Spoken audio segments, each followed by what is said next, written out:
An independent station is a type of television station broadcasting in the United States or Canada that is not affiliated with any broadcast television network. Most commonly, these stations carry a mix of syndicated, brokered and, in some cases, local programming to fill time periods when network programs typically would air. Stations that are affiliated with networks such as the CW, My Network TV, or to a lesser degree, even Fox, may be considered to be quasi-independent stations, as these networks mainly provide programming during prime time, with limited to no networks-applied content in other time periods. Independent radio is a similar concept with regards to community radio stations, although with a slightly different meaning. Types of independent stations. Various types of independent stations exist in both commercial and non-commercial broadcast television.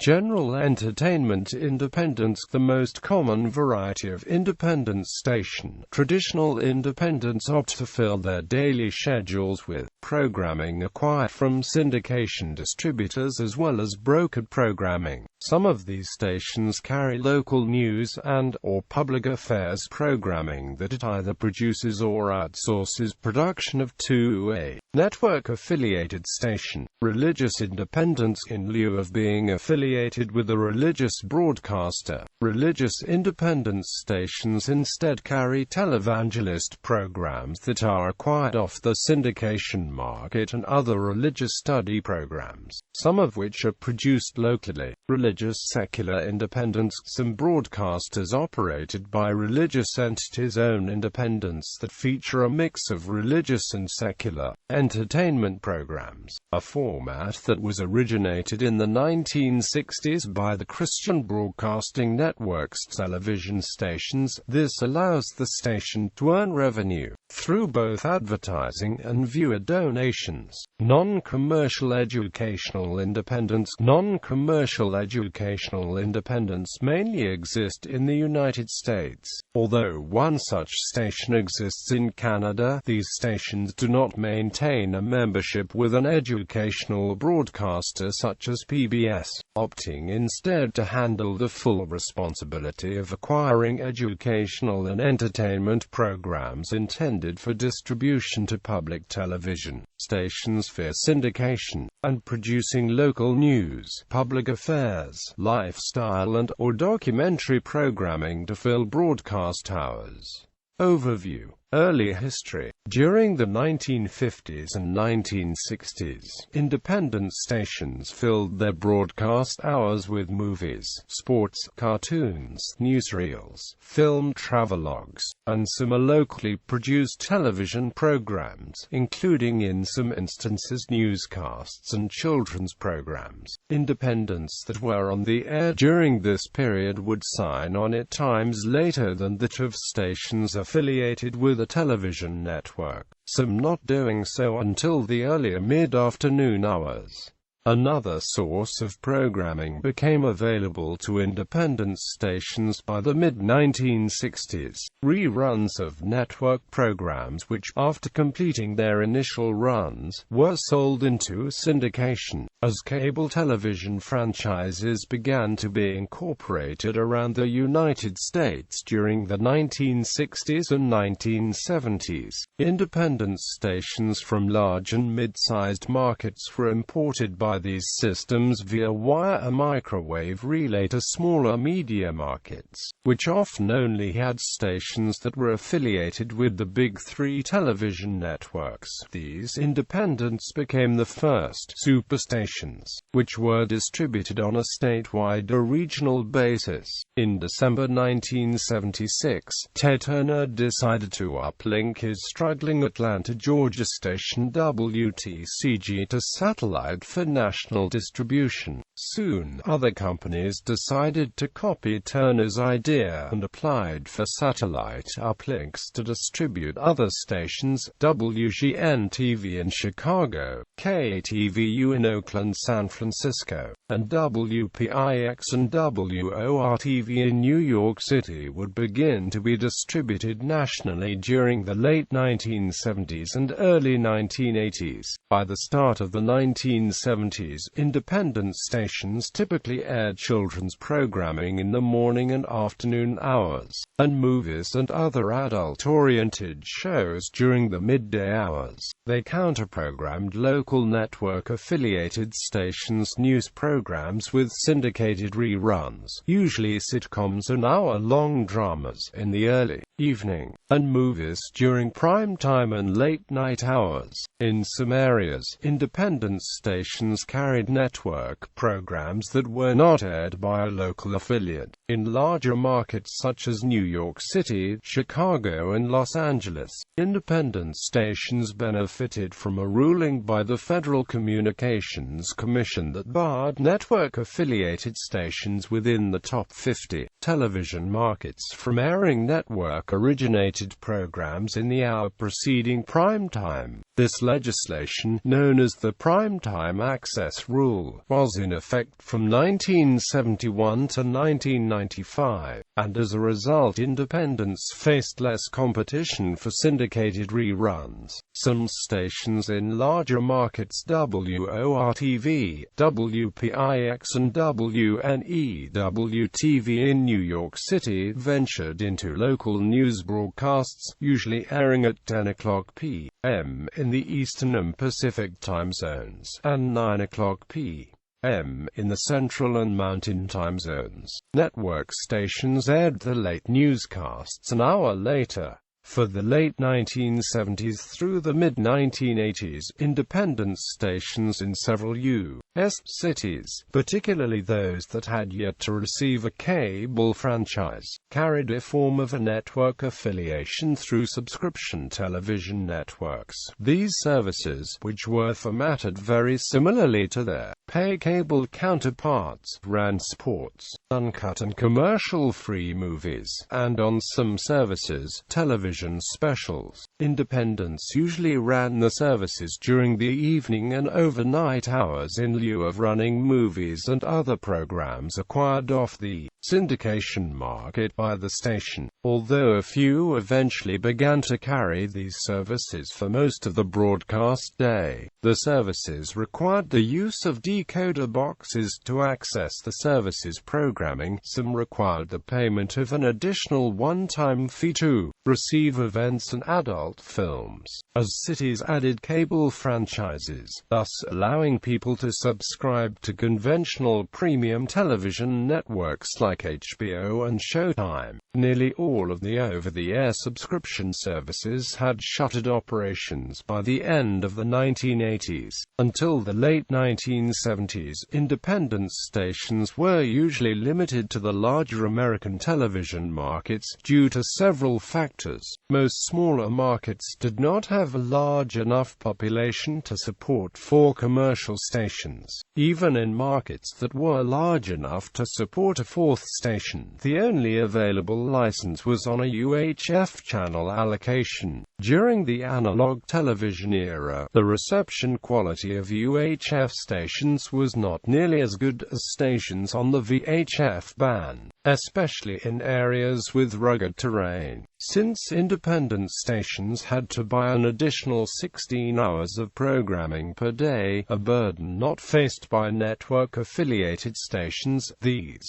factors made prospective owners skittish about signing on a television station as an independent. By the 1970s, however, cable television had gained enough penetration to make independent stations viable in smaller markets. Nearly 300 independent stations existed in the United States by the mid-1980s, in markets of varying sizes. Many of these stations belonged to the Association of Independent Television Stations, a group similar to the National Association of Broadcasters. and which lobbied the FCC on behalf of independents. In the 1980s, television syndicators began offering original, first-run series such as Fame, Lifestyles of the Rich and Famous, Star Search and Star Trek: The Next Generation, and made-for-television movies and mini-series like Siddharth. This trend primarily benefited independent stations. Independents scheduled these first-run programs during prime time and on weekends. In the United States, many independent stations were commonly owned. Companies that operated 3 or more independents included Chris-Craft Industries and its subsidiary BHC Communications, Christian Broadcasting Network, Clear Channel Communications, Cox Enterprises, Gaylord Broadcasting, Grant Broadcasting, Kaiser Broadcasting, and its successor Field Communications, Meredith Corporation, Metro Media, Pappas Telecasting Companies, Renaissance Broadcasting, RKO General, Scripps Hub Broadcasting, Sinclair Broadcast Group, Taft Television and Radio Company, Tribune Broadcasting, TVX Broadcast Group, and its successor Paramount Stations Group. Decline. In 1986, several independent outlets, led by the Metro Media stations, formed the Fox Broadcasting Company, the first major venture at a fourth U.S. broadcast television network since the Dumont Television Network shut down in August 1956. Fox made efforts, slowly at first, to have its affiliates emulate a network programming style as much as possible, but in turn, Fox only carried a late-night talk show at its launch in October 1986, and beginning in April 1987, offered one night of prime-time programming a week. The network only programmed 2 hours of prime-time programming each night, but gradually expanded its prime-time lineup to all 7 nights until January 1993. The lack of programming in other dayparts forced most Fox affiliates to maintain the same programming model as independent stations during non-prime time slots, and during its early years, on nights without prime-time programming from the network, Fox coerced most of its affiliates to air prime-time newscasts as well as news programming in other dayparts common with other major network affiliates. WSVN in Miami was the first to deviate from the independent-style format of other Fox stations, choosing to expand its news programming when it joined the network in January 1989 to replace national newscasts and late prime-time network programs it aired as an NBC affiliate. This model was replicated by the major network stations owned by New World Communications and SF Broadcasting, that switched to Fox in the mid-1990s, and eventually spread to other news-producing Fox and minor network affiliates and independent stations by the 2000s. Still, many Fox stations programmed the bulk of their days with syndicated programming. In September 1993, many independents began carrying the Primetime Entertainment Network, an ad hoc programming service that emulated a network model, which featured drama series and made-for-TV movies intended for first-run syndication. In January 1995, many remaining independents, including those that carried PTEN, joined upstart networks the WB and the United Paramount Network. The WB, UPN and their affiliates used a very similar programming model to that initially used by Fox and its stations during the first 4 years of existence. The launch of those networks resulted in PTEN's demise in 1997, as most stations that became affiliates of UPN and the WB either dropped the service or moved its lineup out of prime time when those networks launched. Other other stations banded together to become charter outlets of the PAX TV network in August 1998. Although some of the stations that aligned with PAX had earlier affiliated with its predecessor, the Informal TV network, 2 years before, the launches of these networks drastically reduced the number of independent stations in the United States. Some mid-sized markets would not regain a general entertainment independent until the early 2000s,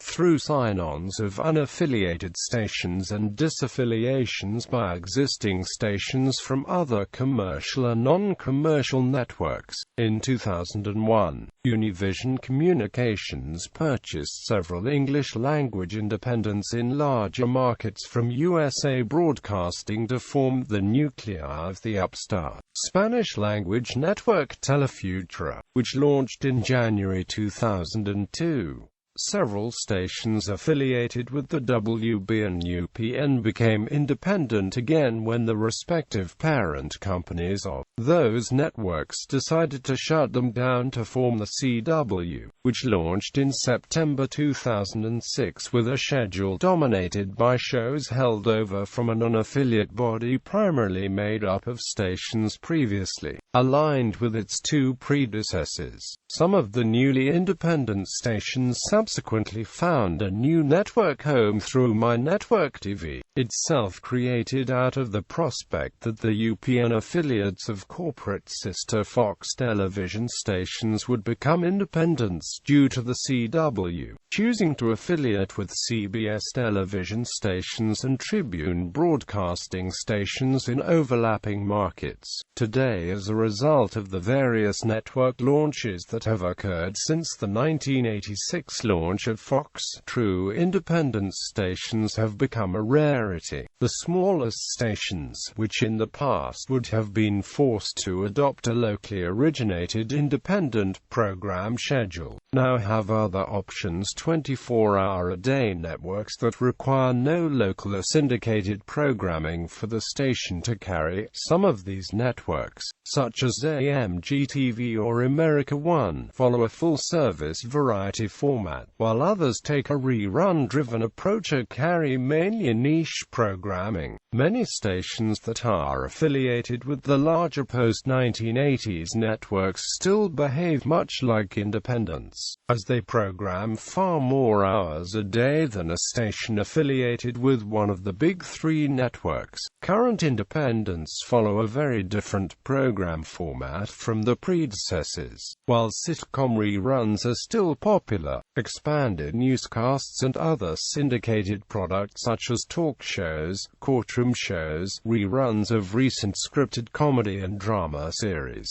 and no-cost, public domain programming are common. Another type of content being added to many independent station lineups in recent years has been brokered programming, including infomercials, home shopping, and televangelist programs. The Federal Communications Commission did not allow infomercials to be broadcast on American television until 1984, but since then, it has proven to be a lucrative, if somewhat polarizing, with viewers wait to fill airtime. During the 1990s, when infomercials gained popularity, many stations began broadcasting 24 hours a day rather than signing off at night. By filling the overnight hours with infomercials, the station would be able to generate extra revenue where they had previously been off the air. Home shopping programs or syndicated programs fill overnight time periods on stations that do not run infomercials during the day part. Since the FCC revised its media ownership rules to permit station duopolies in August 1999, independents that operate on a standalone basis have become quite rare in the United States and, in turn, independents that have senior partners in duopolies are fairly uncommon. With the proliferation of duopolies and local marketing agreements since that point, most independent stations are operating operated alongside a major network affiliate, which may share syndicated programming with and/or produce newscasts in non-competitive time slots for its unaffiliated sister. This is because in most markets, independents tend to have lower viewership than that of a network affiliate, and usually fall within part of the FCC's duopoly criteria.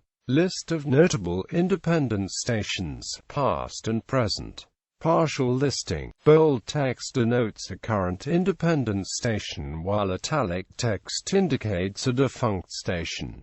List of notable U.S. independent stations. List of notable Canadian independent stations. While independent stations were not as common in Canada, there were several notable examples of such. Since the mid-1990s, most independent television stations in Canada have merged into television systems by adopting common branding and/or programming, or have become fully owned and operated stations of networks with which they had previously had more informal programming arrangements, as with CIHF, CICT and CITV, which are all now global stations.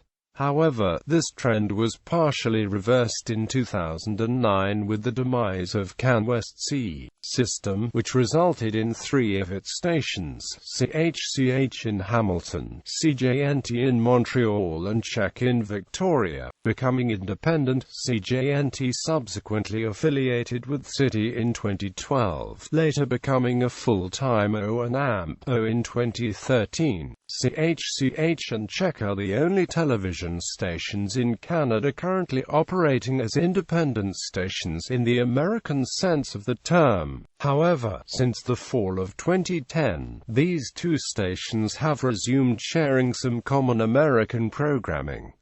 CJON in St. John's, Newfoundland and Labrador, while officially unaffiliated with the network, in practice airs a mix of programming sub-licensed from 2 of Canada's main commercial networks, CTV and Global, rather than purchasing broadcast rights independently. CFDU and CFHD in Montreal also operate as independents. However, each of these stations has a specific programming focus.